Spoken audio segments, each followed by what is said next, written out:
Hey, deserving listeners, it is just me today.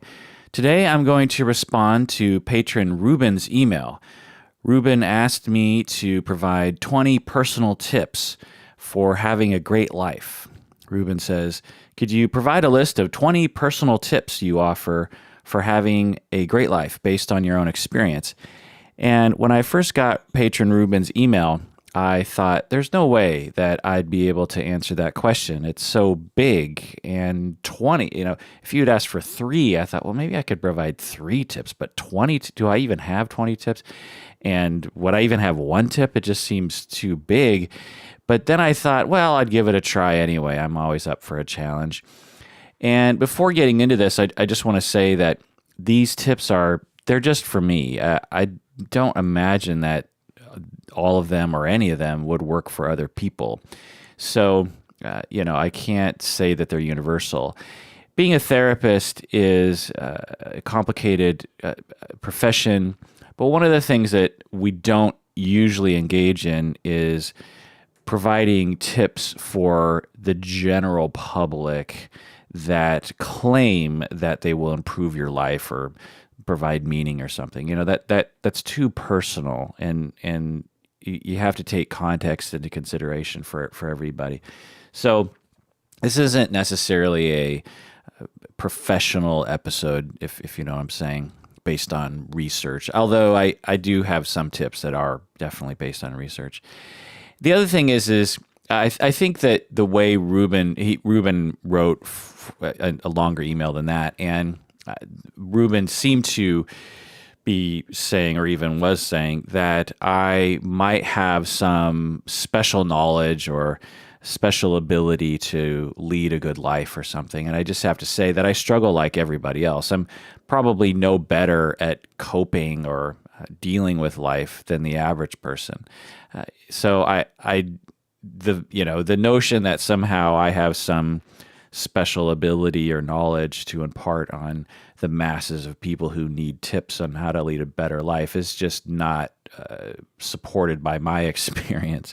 I can imagine how it might seem that way from the outside, because you're not there with me as I go through all the moments and difficulties of my life, and I don't use this podcast to really talk about that. I have my family and friends and my therapist to process that with, and I don't necessarily do that with you people.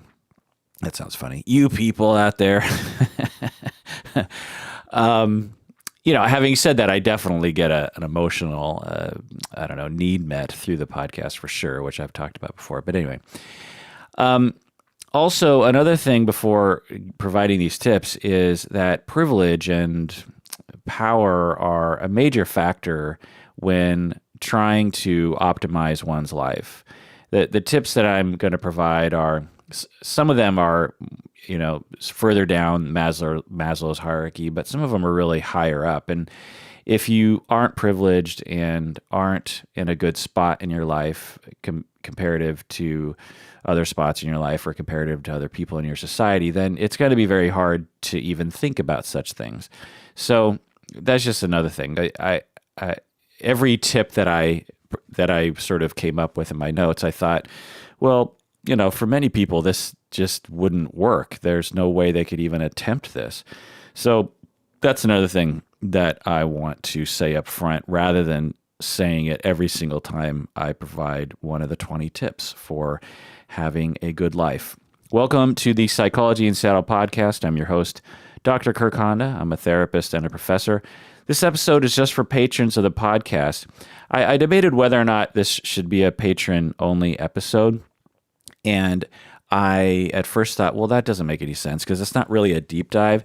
But on the other hand, it's sort of a personal episode, and I tend to prefer that the more personal to me episodes aren't available to everyone on the planet. It just feels a little weird to me. So as a self-protective measure, it's kind of nice to say, well, let's just make this one for the patrons and there's, something like, I don't know, 800 patrons or something. So it's much less than 7.5 billion people. The other thing is I think it's been a long time since I had a patron exclusive episode. By the way, I am currently working on a number of deep dives, and I'm also moving.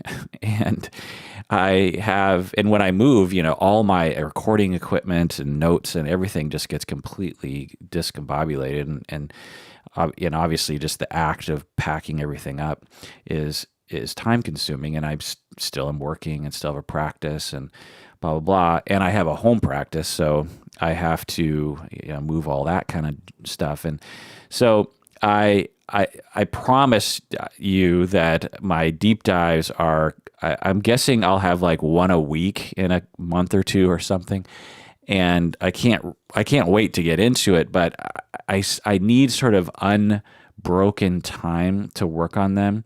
It's sort of like writing a book or something. I can't just sit down and, do bits and pieces. It's something like the narcissistic personality sort of episode. I have to dedicate swaths of 8 hours that are consecutive. So Monday from noon to 8, and then Tuesday from 9 to 5, and then Wednesday for 4 hours, and then Thursday. I can't just do 1 hour a day, if that makes any sense, because every time I get my head back into that space, it takes me a while to get back into the rhythm of things. And so I have to wait until I have the luxury of having unbroken time, which will be a bit of time.